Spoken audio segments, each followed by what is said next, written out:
Donc, je disais, la partie pour les vers, le code malicieux qu'il transporte, en fait, c'est une fois que le vers va s'installer sur une machine, qu'est-ce qu'il va faire sur cette machine? Est-ce qu'il va supprimer des éléments? Est-ce qu'il va se multiplier à l'intérieur pour prendre plus d'espace disque? C'est cette partie-là dont on parle quand on dit le code malicieux. Tandis que la partie de leur mode de propagation, c'est la partie du code qui va finalement propager le vers vers d'autres machines. Donc, par exemple, ça va être une partie où il va dire vérifier si, faire un scan de port des machines du même réseau, si si le port 80, par exemple, de cette machine est ouverte, envoyer au port 80 une copie du code du vers, et ainsi de suite.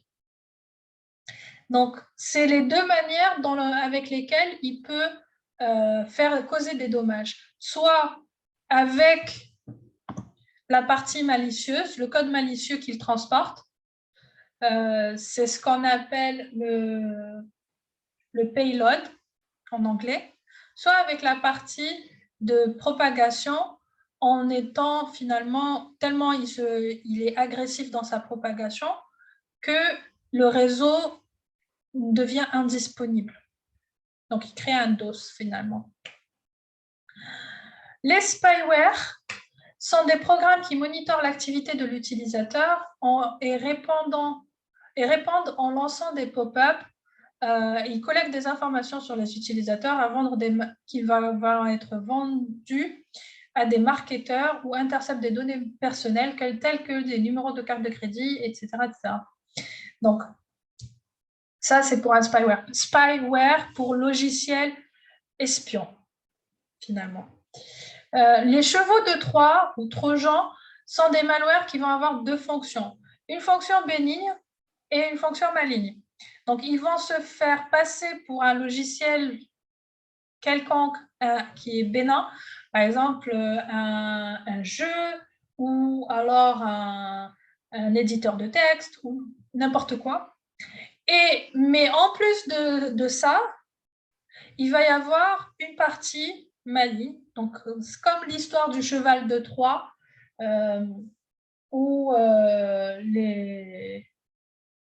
je ne sais plus qui avait, je ne me rappelle plus c'était qui contre qui, c'était contre la ville de Troie, avait envoyé comme cadeau, soi-disant, un énorme cheval en bois, et avec à l'intérieur du cheval des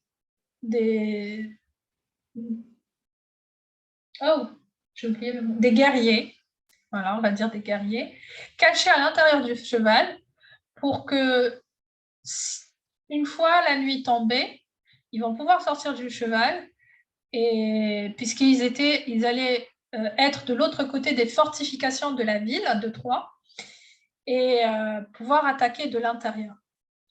Voilà. Ensuite, on a les rootkits. Donc, le rootkit est un malware qui remplace des portions du noyau ou du système d'exploitation. Et on a les bombes logiques. C'est un programme malicieux qui est lancé lorsqu'une condition logique devient vraie. Ça peut être, par exemple, après un certain nombre de transactions ou à une date spécifique. Je peux dire, je peux programmer une bombe logique en disant, ce programme ne va se lancer, la partie malveillante de ce programme ne va être lancée que si on est le 1er avril 2022, par exemple. Ou ce programme ne va se lancer que si l'utilisateur va ouvrir tel logiciel, par exemple. Et ainsi de suite. Donc, on l'appelle bombe logique parce qu'il se base sur une logical statement. Bref, sur un sur une condition logique qui doit être vraie pour que la partie malveillante, la partie malicieuse ne se lance. Alors, les objectifs des attaques qu'on a vus sont multiples et vont dépendre de l'attaque. Mais d'un point de vue global, on va avoir de la désinformation. Alors, la désinformation, c'est le fait de faire croire à des choses fausses. Si vous regardez actuellement avec la guerre Russie-Ukraine, vous allez avoir beaucoup de propagande. La propagande va être généralement, va y avoir en même temps de la désinformation.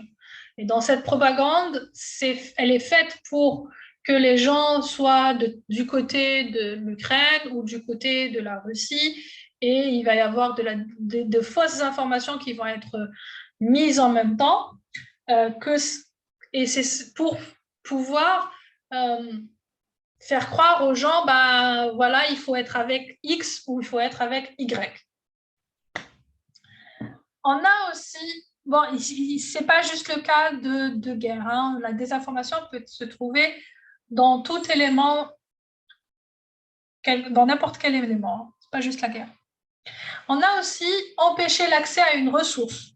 En faisant tout ce qui est déni de service, on va avoir en fait, ça va empêcher aux personnes autorisées d'accéder à une ressource. On va avoir prendre le contrôle d'une ressource, c'est un autre objectif. Récupérer une information ou des informations qui sont présentes sur le système. Utiliser le système compromis comme rebond, quand on parle d'un zombie ou quand on parle d'une attaque smart, par exemple. Constituer un réseau de botnets ou un réseau de machines zombies. Donc, on a vu les attaques. On va voir différents éléments pour s'en prémunir. Vous en connaissez déjà certains, puisque vous devez en avoir, j'imagine, comme les antivirus. Ah, by the way, si j'espère qu'aucun d'entre vous n'a dans l'idée que les systèmes d'exploitation Windows les systèmes d'exploitation Linux sont plus sûrs que les systèmes d'exploitation Windows ou Mac ou je ne sais pas quoi, ou que les systèmes d'exploitation Mac sont plus sûrs que les autres. Ils sont aussi, d'un point de vue sécurité, ils sont plus ou moins aussi merdiques les uns que les autres. Désolée pour le langage châtié. Ce n'est pas... Si vous faites des recherches, vous allez voir qu'il y a beaucoup d'attaques aussi sur les systèmes Linux, il y a beaucoup d'attaques sur les services qui sont sur les systèmes Linux, il y a beaucoup d'attaques sur les systèmes macOS et il y a aussi beaucoup d'attaques sur les systèmes Windows. Il y a aussi beaucoup de malware qui vont s'attaquer à ces différents éléments. Il y a encore quelques années, la plupart des attaques étaient sur du Windows, non pas parce que les autres systèmes d'exploitation ne sont plus sûrs, mais plutôt parce que les machines Windows étaient beaucoup plus présents que les autres. Ça veut dire que pour un attaquant, s'il s'attaque à une machine avec un Windows installé dessus, il aura plus de victimes potentielles. Alors que s'il s'attaquait à un système, je ne sais pas, macOS ou Linux, il y a plusieurs années de ça, hein, on repart genre 20 ans avant en arrière, hein, je ne parle pas de maintenant. Il n'y en avait pas tant que ça. Et donc, l'ensemble des cibles potentielles était beaucoup plus petit.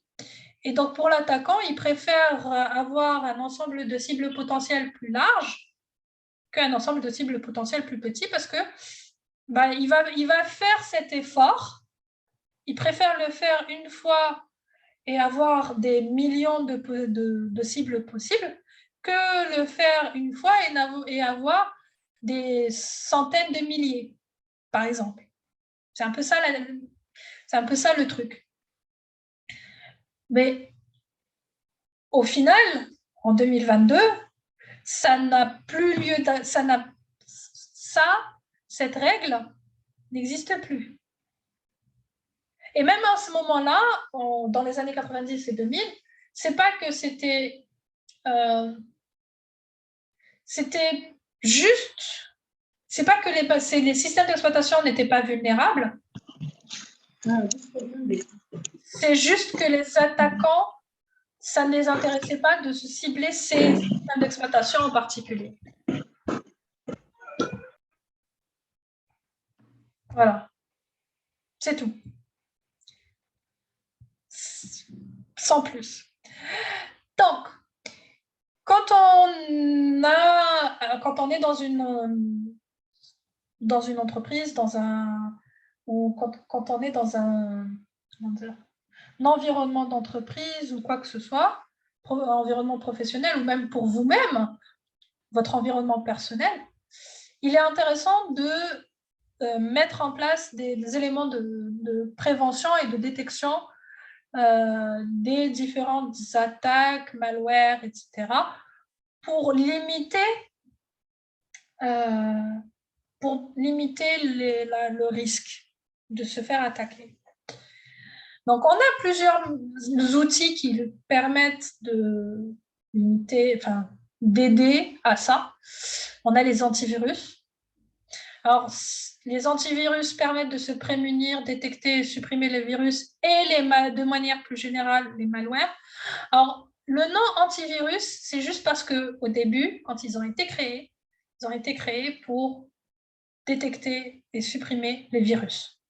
Mais avec le temps, au courant des 20-30 dernières années, ils ont intégré tous les autres types de malware. Donc, quand on dit antivirus, on peut même dire anti-malware maintenant, grosso modo.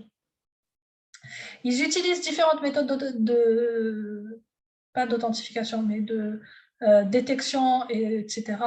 Généralement, on a des méthodes basées sur la signature, donc détection basée sur la signature, et l'utilisation aussi de méthodes heuristiques ou méta-heuristiques. Alors, si on voit maintenant, on peut même trouver ce qu'on appelle des EDR et des XDR, mais ceux-là, on va les trouver surtout dans des environnements d'entreprise qui vont aussi, en fait, en plus, les EDR et XDR, en général, il y a des différences entre les deux, mais je vais parler en général. En plus d'avoir la fonction d'antivirus, il va vous permettre, comment dire, ils vont vous aider lors d'investigations sur un incident. Voilà. C'est un peu ça qui va rajouter et qui va permettre aussi la gestion unifiée des différents éléments du réseau, du système, du réseau d'entreprise et des différents éléments qui se passent dans sur les différentes machines du réseau d'entreprise. Les IDS et les IPS, donc IDS pour système de détection d'intrusion et IPS pour système de prévention d'intrusion, ou prévention par protection. C'est quoi? Alors, on va voir d'abord les IDS. Les IDS vont permettre la détection d'une intrusion dans un système. Vous avez des IDS hot qui sont installés sur une machine directement.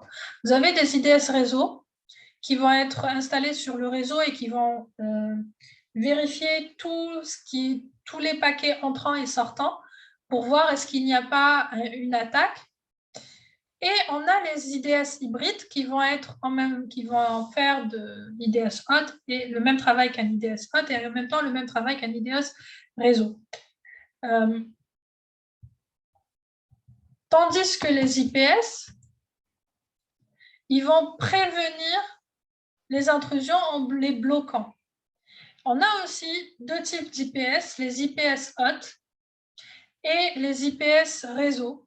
Dans les IPS réseau, on a deux sous-types, les CIPS qui vont vérifier le contenu des paquets à la recherche de signatures. Alors, CIPS pour dire Content IPS. Et NIPS, c'est pour Network IPS. Et HIPS pour Host IPS. Donc, voilà. Et les RIPS pour Rate-Based IPS, il identifie les menaces qui sont différentes du trafic usuel. Donc, en fait, c'est les RIPS, on va devoir configurer d'abord des paramètres par apprentissage ou en surveillant le type de comportement d'un trafic normal. Et tout ce qui est en dehors de ces paramètres va être considéré comme malicieux et donc arrêté.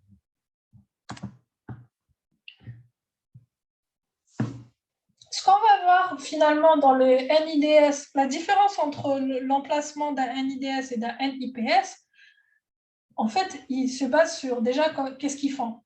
Dans le NIDS, l'IDS réseau, il est en parallèle du réseau.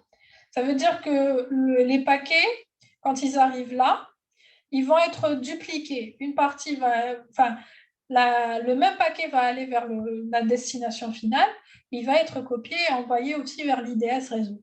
L'IDS réseau va lire ces paquets-là, il va voir est-ce qu'il y a une attaque ou pas. S'il y a une attaque, il va émettre une alerte. Il ne va pas la bloquer, il va émettre une alerte. Le NIPS, quant à lui, il est en série. Ça veut dire qu'il ne va pas travailler sur une copie des paquets, mais il va travailler sur les paquets eux-mêmes. Donc, il va y avoir, les paquets vont rentrer d'un côté, ils vont être analysés par l'IPS réseau, et ensuite, selon cette analyse, soit le paquet, ça dépend, le paquet peut être droppé et la connexion arrêtée, le paquet peut être quand il peut être envoyé à la destination aussi. Et donc, l'IPS réseau va pouvoir arrêter les attaques qu'il aura détectées. Voilà, on arrête là pour le cours. Je pense qu'on va arrêter 5 minutes avant le TD et on reprend avec le TD dans 5 minutes. OK? Donc, j'arrête la réunion tout de suite.